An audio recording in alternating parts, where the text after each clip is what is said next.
Tonight's update is next. Coming up, Facebook is making changes to its policies. Conor McGregor gets arrested and stripped of his UFC title. Large bags are now banned from Cinemark theaters. And the highest grossing superhero movie is breaking a 35-year movie ban in Saudi Arabia. All that and more coming up on the Urban Nights update.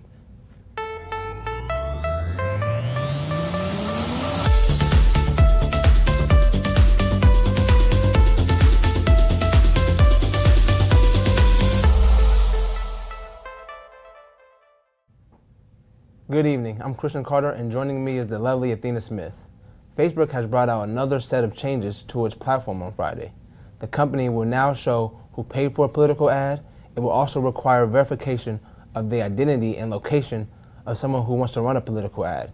This is all in reaction to the Russian interference in 2016 presidential election for the United States. Big week for Facebook CEO Mark Zuckerberg as he takes his first of two visits to Capitol Hill. Zuckerberg is set to testify before the House of Energy and Commerce Committee regarding the Cambridge Analytica data. Cambridge Analytica improperly obtained the access of Facebook users' information. 87 million users were affected by this terrible act. Zuckerberg apologizes and states, "It's all my fault." The topic of social media became highly debated last week when the CEO of Facebook admitted that the political preference of the app's users was released during the 2017 presidential campaign elections. Nicole Lauer leads our roundtable discussion this week. Welcome to this week's roundtable. This week we're going to focus on social media. Obviously the Facebook thing happened last week where they, did announce that yes, people's political statuses were shared throughout social media. What steps do you take to protect yourself on social media? Me personally, social media is all fun and games. You don't need to take it serious. So you don't post something you wouldn't want, to get out there and it hurts you in the future. You know what I mean? So that's how I see it. Yeah. Yeah, so for me, I really keep my social media really simple. Only social media I use are just Facebook and Instagram. And for example, like my Facebook, I just put it's like my photo backup place basically. I just upload all my photos up there and I just forget about it. And then if one day I just want to find those pictures, I just go back to my Facebook and that's all I do on there.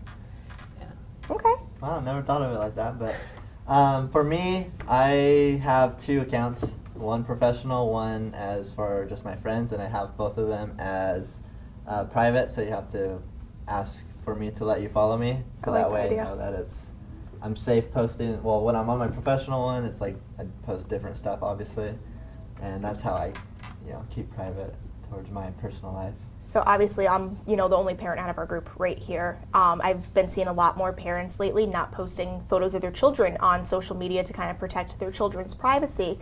I haven't taken that same step. Is that, something in the future that you could see yourself taking that step and not posting your children on social media because of everything that's starting to happen?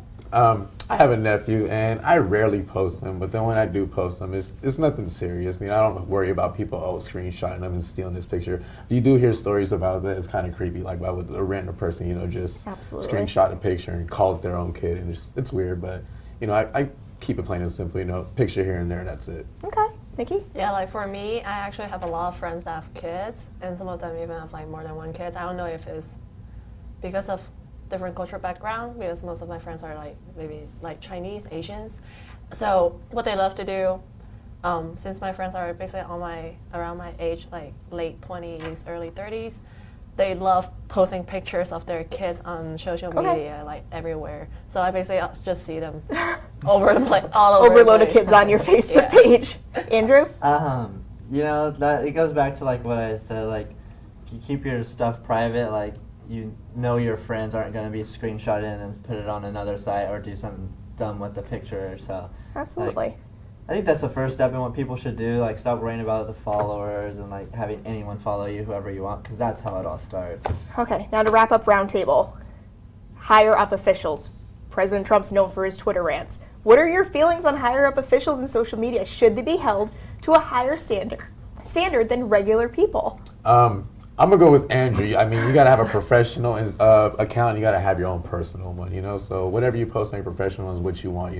People in your professional want to see. But your own personal one, of course, you're gonna you post whatever you want. Not whatever you want, but just friendly family stuff, and I don't have to worry about nothing.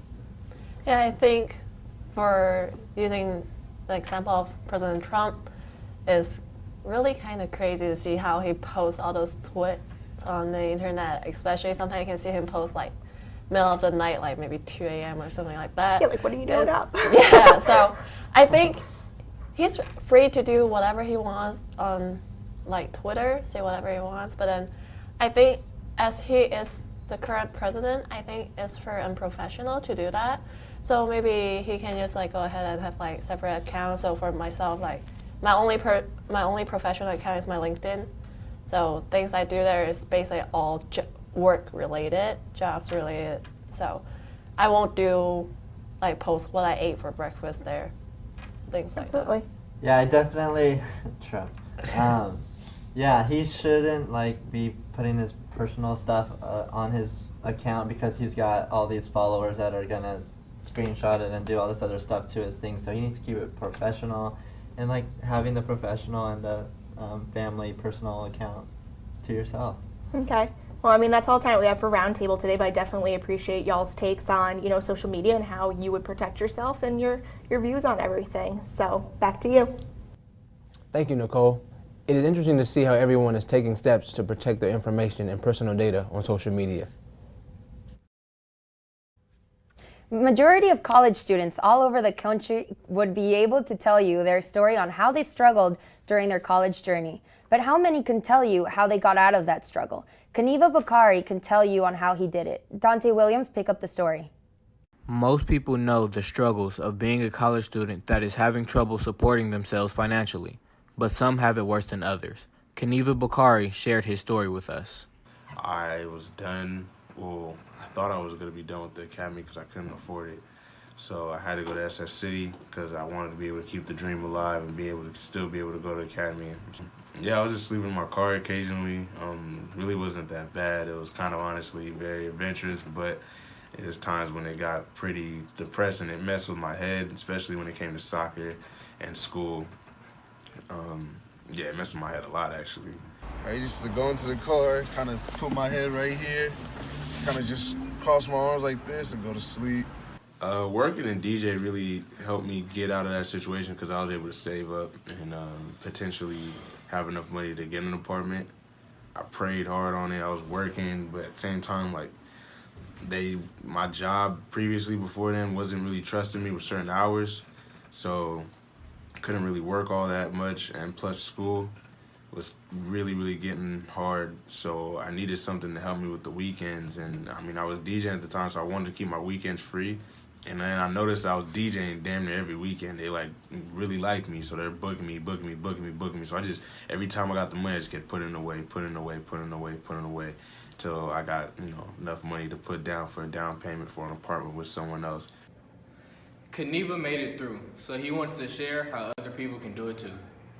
I would tell them, like, really just keep your head up and keep your head up to God. I mean, there was times, bro, like I would literally, it's just having a positive attitude goes a long way. You know, it's gonna get better, yo. Like, just keep pushing. Like, there's no way, it can't get any worse than that. You gotta think, like, it can't get any worse. Once you keep saying it can't get any worse, it starts to get better for some strange reason. So just keep saying it can't get any worse, or somebody has it worse than me, because somebody does. In San Francisco, I'm Dante Williams for your Urban Nights Update. If Kanaeva can do it just by believing in himself when he had nothing, then others can do it too. Teachers from Oklahoma, Kentucky, and Arizona have gone on a strike due to unfair pay and poor quality of the school systems. After a 9-day strike throughout the major cities in each state, legislation has agreed on a 5% pay increase for teachers. They have also agreed to provide free feminine products for students and have established a rule that all genders, whether they be transgender, male or female, be respected and treated equally. The Howard University protest has ended with some agreement. Some of the changes have been agreed upon include an overhaul of school sexual assault policy, the start of a food bank service for students and surrounding community, and a review on what other actions can be done instead of allowing campus police to carry guns. Students have been celebrating and cheering for their success after a demanding negotiation. President Donald Trump admitted on Thursday that he did not know the adult film actress Stormy Daniels was paid $130,000 in October of 2016. This is the first time that the president has openly discussed the scandal surrounding the alleged sexual affair that plagued him for months. Trump still claims that he has no knowledge of where the money came from and denies setting up any type of funding to allow his lawyer to withdraw money to pay the actress. Microsoft is now automatically banning users when they take screenshots or video clips of the game Metropolis Lux Obscura. This game is rated for mature 17 years and older for violence, blood, drug references, nudity, and sexual content. Players who took screenshots of the game are being banned from Xbox Live for pornographic content, even if the player didn't share those screenshots publicly. President Donald Trump made a statement on Thursday that a lot of people are upset. The president hinted that from Central America are raped at rates that no one has ever seen before. Although there are no supporting studies to back President Trump's claims, some are thinking that there's now using a strategy to strengthen his argument for more U.S. immigration laws. Including in the same rant, the president went on to blame the Democrats for a lack of U.S. immigration policy, stating, "It's insanity." More than 200 people took the San Francisco streets to raise awareness for sexual assault victims. I was able to experience the march and talk to people about being aware of assault.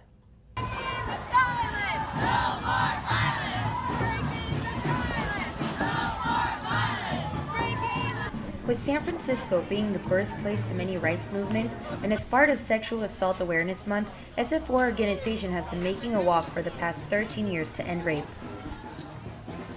As we can see, a lot of people gathered here together for a great cause, and it leads for a great example for this to happen all over other cities.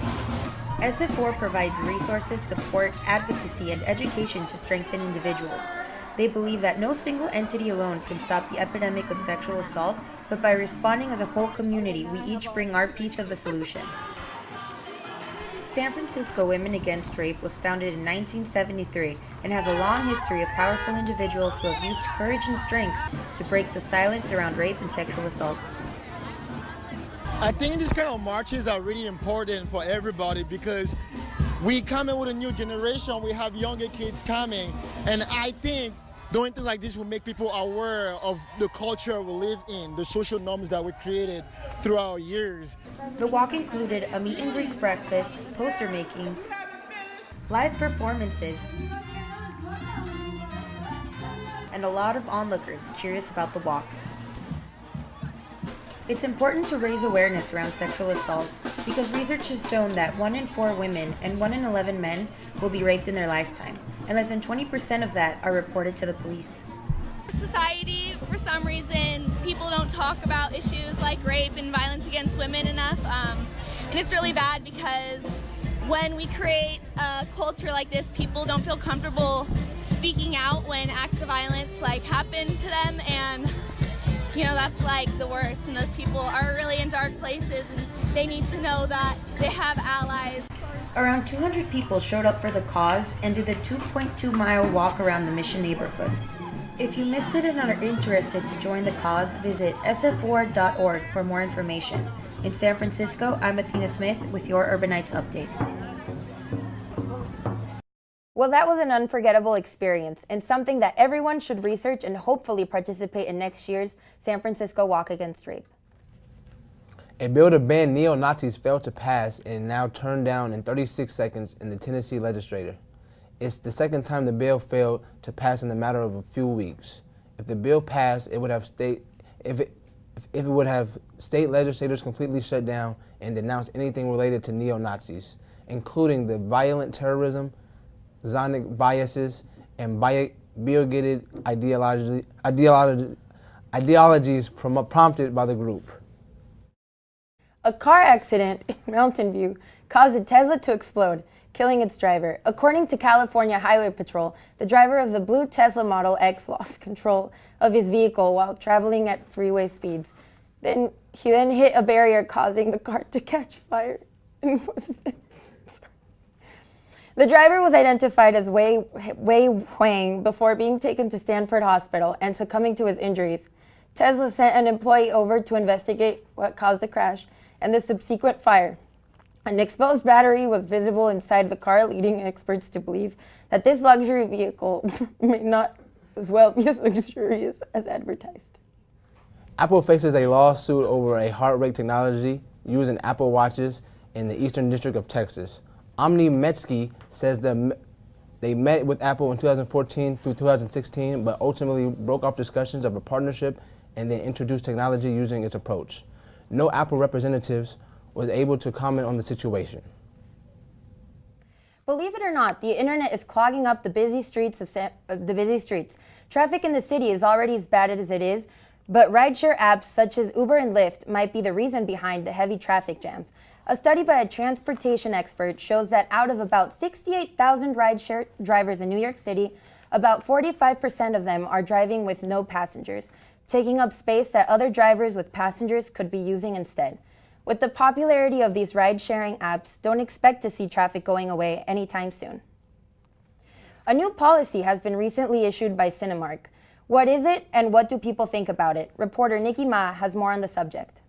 A new policy from Cinemark has been out and not much people knows about it. Starting from February 22nd, a new bag and package policy is issued by Cinemark. Any bags and package that are larger than 12 inches height and width with a depth of 6 inches will no longer be allowed into the theater. Cinemark states the new policy is to help improve the safety and security for guests and employees. However, the most recent and well-known theater mass shooting was the 2012 Aurora shooting in Colorado, with 12 deaths and 70 injured. This new policy includes the theater have the right to random search customers' bags before entering. Customer like Sandra is not so happy about having her purse being searched. I got a little upset because I didn't think my purse was that big, but it is kind of big. But he just kind of like brushed it off, you know, and he let me go. But who wants to come to the theater and have somebody go through their purse? However, when the new policy is released, a lot of people see it as Cinemark is just trying to prevent customers from sneaking in their own food and candies into theaters.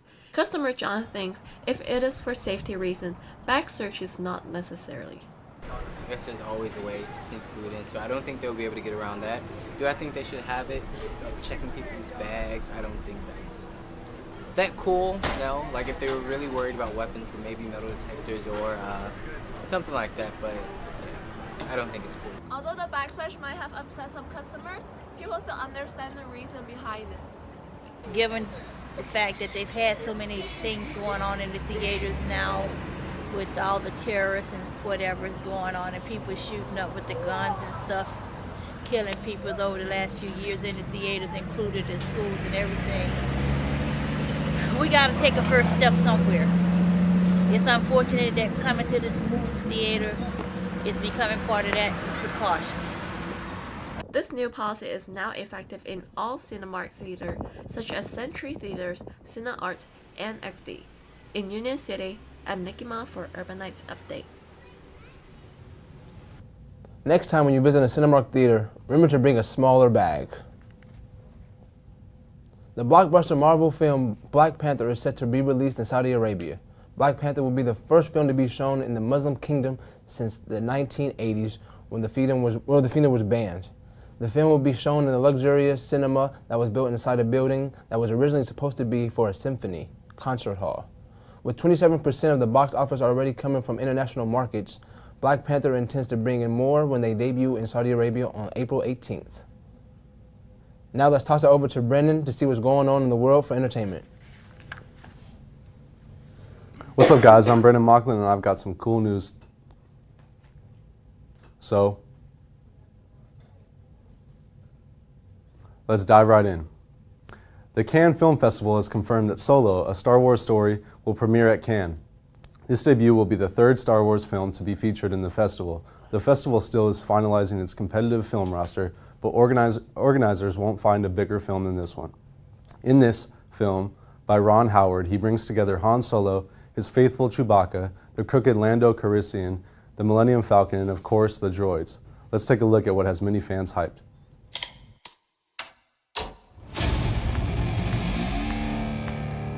I've been running scams on the street since I was 10.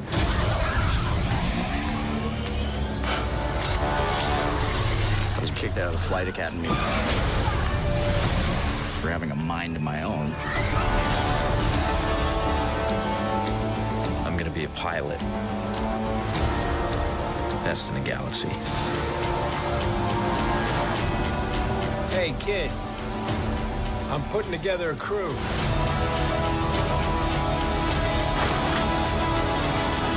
You in? That's yes.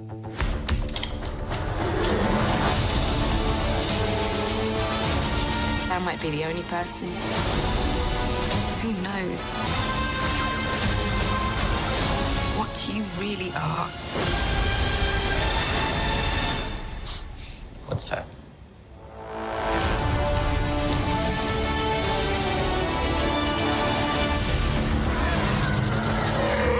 Get ready. Thought we were in trouble there for a second, but it's fine. We're fine.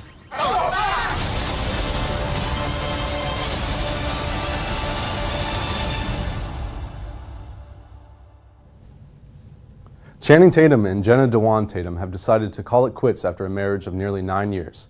They announced the news last week via Instagram, stating that they've decided to separate, but have had a magical journey together.